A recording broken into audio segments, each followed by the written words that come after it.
Everybody, Andy here again, the latest in my series of World Cup videos. Well, we're down to the last four teams. Uruguay will be playing Holland, got a couple of notes written down here, and Germany playing Spain. Now, how many people would have given those four teams, maybe Spain, yes, certainly, and possibly Germany, but how many people thought that would be the semi-final lineup? Not very many. It was only, myself, I suggested in one of my earlier videos that I really thought that Argentina were going to be the team to beat, but as we saw in their quarterfinals, with Germany, they were completely outplayed. 4-0. Even England supposedly did better against them than Argentina did, and that makes me think about that sort of difference in the football, because it's obviously the European teams that now occupy three of the semi-final places. Uruguay have come through, have played pretty well, but I don't think they've excelled themselves. Not long ago we were talking, or people were talking, about a complete sort of possibly a complete South American whitewash, should we say, for the semi-finals and obviously for the final as well. Maybe there's a different, we have to think about this a little bit more. Everyone's going on about how brilliant the South American teams are or were. Certainly some of them have played very well. Uruguay have obviously done pretty well. Paraguay did very well and were quite unlucky really against Spain as well. Chile, I thought, weren't a bad team. Argentina, obviously. Brazil got knocked out. Now, one thing I will say, Brazil, everyone goes on about Brazil. I remember the teams of Brazil from 1970, Pelé, Jairzinho and all those sort of players that came along at that sort of time, and that was absolutely fantastic to watch.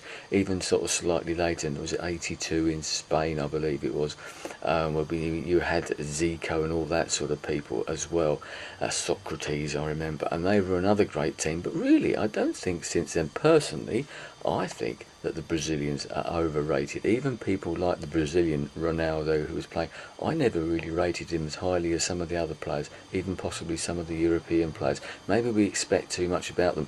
And watching the teams themselves, the Argentinians especially, but the Brazilians like that, and even the Spanish to an extent, they've got that sort of slight Latin American feel to their sort of style of football. It's not quite as European as certainly as Holland and Germany is. What I noticed is that they need far more time. That's one reason why the Germans played so well against the Argentinians. They just closed them down, didn't allow them any space, didn't allow them any time. And those sort of free-flowing football, more flamboyant sort of style of football, they just don't like that type of thing. If you harry them, if you hustle them. And also what I noticed, especially with Argentina the other day, they just wanted that extra touch. They seem to want to walk the ball into the net rather than that sort of more methodical approach that the Germans had, or even the Dutch had. Nothing wrong with that. I think the Germans look like a very good team, and obviously getting to the semi-final, the amount that they scored 4 goals 3 times, I think it is now. You've got to be playing some pretty good football, and they look like a very good team, obviously coming well towards the end of the tournament. So there you go. That's one little thought about that sort of thing.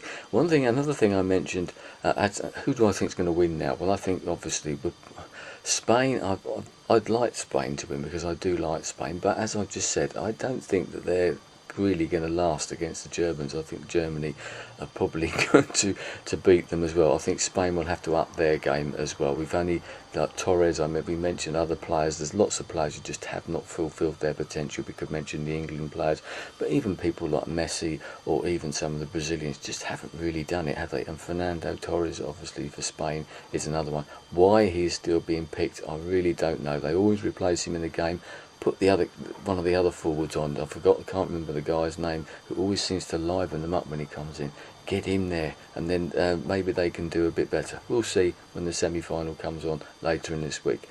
So I honestly think, as much as I'd like Spain to win, I've got a hunch that Germany are going to win. Which, if they play good football, I really don't mind. So far, they've been very entertaining, and fair play to them for that. I will do a video at the end and sort of talk about, I think, a sort of reminisce, or talk about the whole tournament as a whole, and look back on it, I suppose, as I've done all these others. One thing I will mention quickly: the last video I did was a bit of a rant about technology, obviously because of the issues that have gone on, not just in the England game, but I think it was Mexico as well. We've seen other evidence of video technology, but so much criticism obviously after, especially those 2 incidents a week or so ago now. But it does appear that FIFA are looking at taking some sort of notice of what's being said, and they've even said, I think they've got a meeting in June, well, maybe it's this month, or a meeting at some time, and they're even going to look into this issue of goal line technology. It's a start. Yes, lots of people aren't for it because it stops the game, and that I'd quite like to see that sort of challenge thing like you have, I've seen it mentioned elsewhere, where you can sort of have so many challenges per game for the technology, like they do in tennis, and it works quite well there as well.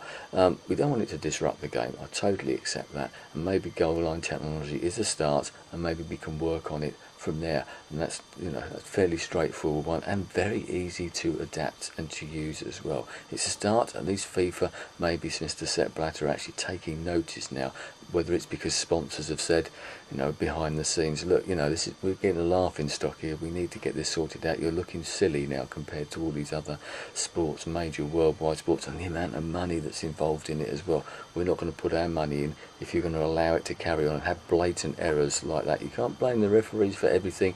They do a good job. Yes, some are better than others.